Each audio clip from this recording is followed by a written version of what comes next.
Isang magandang hapon po sa mga manonood ng aming programa. Narito po muli kami sa DSWD Virtual Presser at kasama po natin ngayong hapon si Undersecretary Rene Glenpaje upang magbigay ng pinakahuling ulat sa implementation ng Social Amelioration Program o SAP. Magandang hapon po sa inyo, Yusek Paje. Magandang hapon, Director Irene.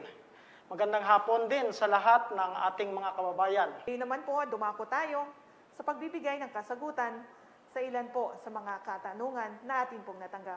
Ano ang susunod na target para matapos ang pamamahagi ng SAP? Sa kabila ng patuloy na hamon sa implementasyon ng SAP, ay sinisikap pa rin ng DSWD na mabigyan ayuda ang ating mga kababayan sa kasalukuyang buwan.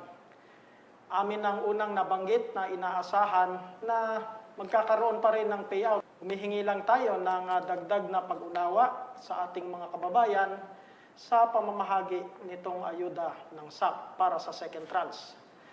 Nakikita natin na maaaring maapektuhan ang ating mga payout dahil sa maaaring maging limitasyon ng ahensya ng mga financial service providers, ng mga lokal na pamahalaan at ng iba pa naming mga katulong sa pamamahagi ng SAP gawa ng health and safety at iba pang mga protocol na ipinatutupad sa tuwing may MECQ.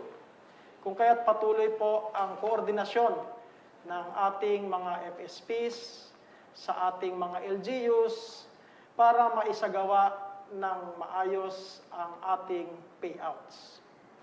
Muli, maraming salamat, Yusek Paje, sa inyong paliwanag. Susunod po na katanungan, papaano naman po ang payouts natin sa mga MECQ areas? Ipagpapatuloy po natin na tuloy-tuloy po ang pagtatrabaho ng DSWD kasama ng ating mga partners tulad ng mga financial service providers, ang Hukbong Sandatahan ng Pilipinas at ang ating mga kapulisan. At patuloy na ipinatutupad ang payout sa mga MECQ areas habang sumusunod po sa mga health and safety protocols na naitalaga. Sa kabila ng mga panuntunang ipinatutupad dahil sa deklarasyon ng MECQ, nakikita natin na maaring may epekto ito sa payouts ng second tranche at sa mga waitlisted families. Kaya kasalukuyan na nakikipag-ugnayan ang DSWD sa ating mga financial service providers ukol sa kanilang kapasidad na magsagawa ng payouts sa mga MECQ areas at maging sa mga lokal na pamahalaang apektado ng MECQ ukol sa magiging logistics ng pagsasagawa ng direct payouts sa kani-kanilang mga lugar na nasasakupan. Susunod po na katanungan, Yusek, related rin po sa nakaraang tanong. May inaasahan po ba ang publiko na ayuda mula sa DSWD? Ang DSWD ay nakahanda para magbigay ng karagdagang resource augmentation sa ating mga lokal na pamahalaan at sa pamamagitan ng provisions ng food and non-food items ay papamahagi natin o ibibigay natin sa kanila, dadagdagan natin ang kanilang mga provision upang maipamahagi naman nila sa kanilang mga nasasakupan. Tuloy pa rin naman ang mga pagpapatupad ng iba't ibang programa ng DSWD tulad ng Assistance to Individuals in Crisis o AICS na tinatawag natin. At para sa ito ay para sa mga gustong mag-avail ng medical at iba pang mga klaseng assistance. Gayon din, tuloy-tuloy ang pagpapatupad ng ating social pension para naman sa ating mga senior citizens.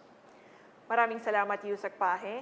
Kasama din po natin sa hapon na ito ang Regional Director ng Field Office, National Capital Region, Director Vicente Tomas, upang ibahagi din niya sa atin kung ano po ang kasalukuyang ginagawa ng ating field office para sa mga beneficiaries and clients natin, lalo na po at apektado ang rehiyon sa pagpapatupad muli ng MECQ.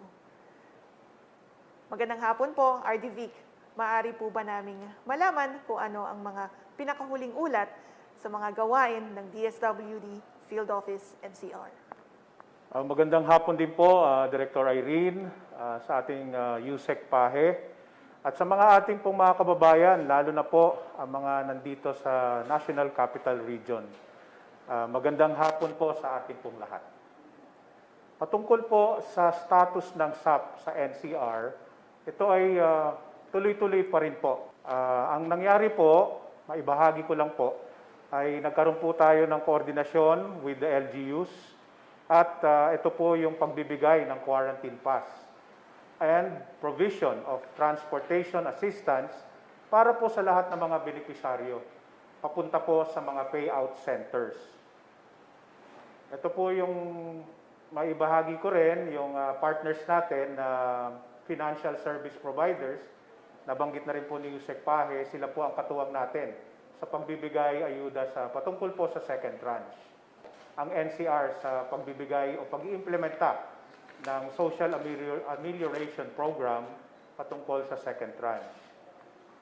Sa status naman po ng family food packs, maibahagi ko po na dito po sa National Capital Region, may mga itinalaga po tayong satellite repacking facilities sa mga iba't ibang local government units.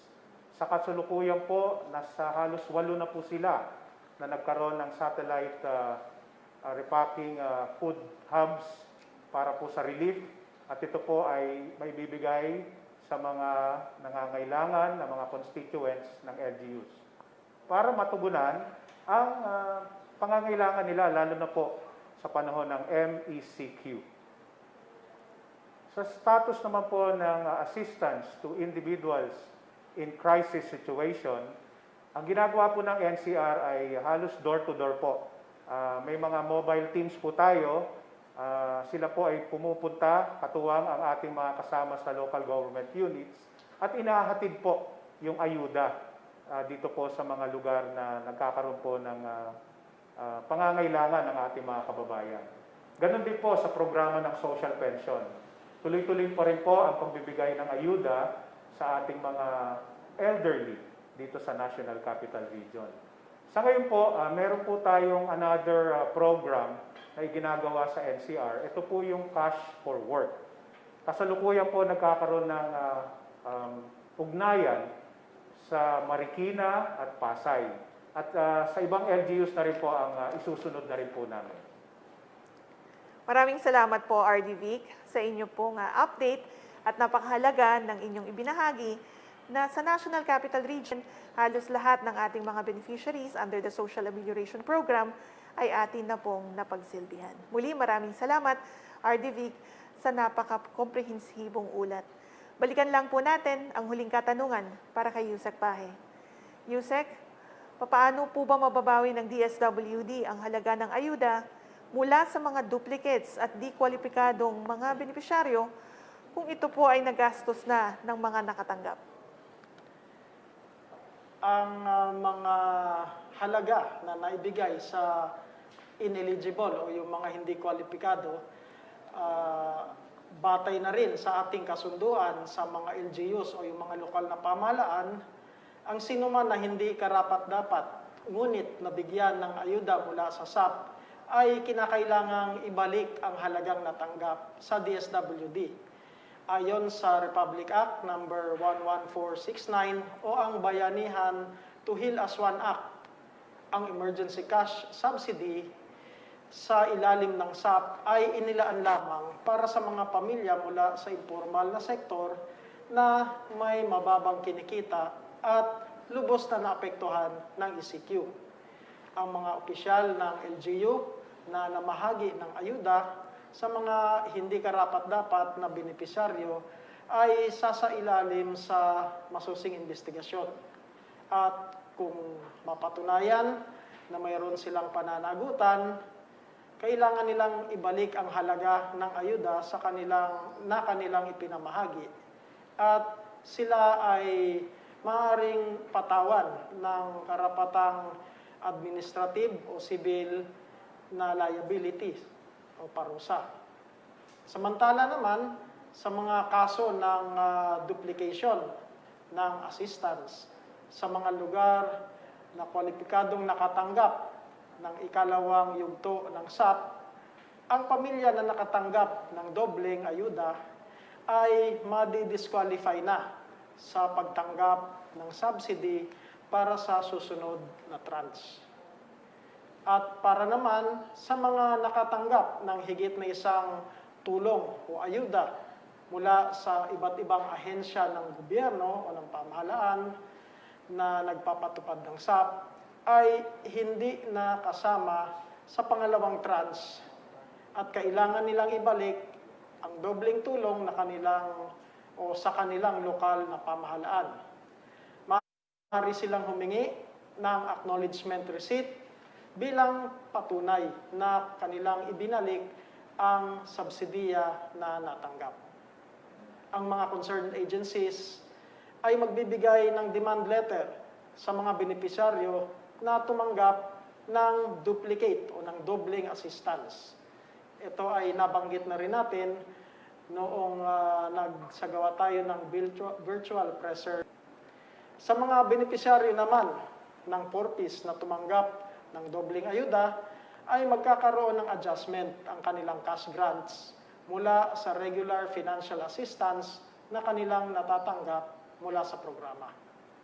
Maraming salamat po, Yusek, sa inyo pong kasagutan. Maraming salamat din po at sinamahan niyo kami sa hapon na ito upang maipaliwanag ang mga kasagutan sa mga katanungan na inyo pong ipinarating. Ito po nagtatapos ang ating virtual presser sa hapon na ito. Muli, maraming salamat kay Undersecretary Rene Glanpaje at gayon din po kay Regional Director Vic Tomas at sinamahan niyo po kami sa hapon na ito upang ipaliwanag sa publiko ang updates o ibahagi ang updates ng implementasyon ng SAP. Maraming salamat din po sa PCOO, RTVM, PTV4 at Philippine Broadcasting Service para po sa pagsasahimpapawid ng aming programa ngayong araw. Ako po si Irene Dumlao. Bago po tayo tuluyang magtapos, hinihikayat po namin ang publiko na kung mayroon kayong katanungan, hinaing o reklamo, maaari kayong tumawag sa aming mga bagong hotline numbers sa mga numerong 893-181-01-07, Local 555. Ulitin ko po, 893-181-01-07, Local 555. Ito na po ang pangunahing hotline number ng DSWD. Muli, maraming salamat at magandang hapon sa ating lahat.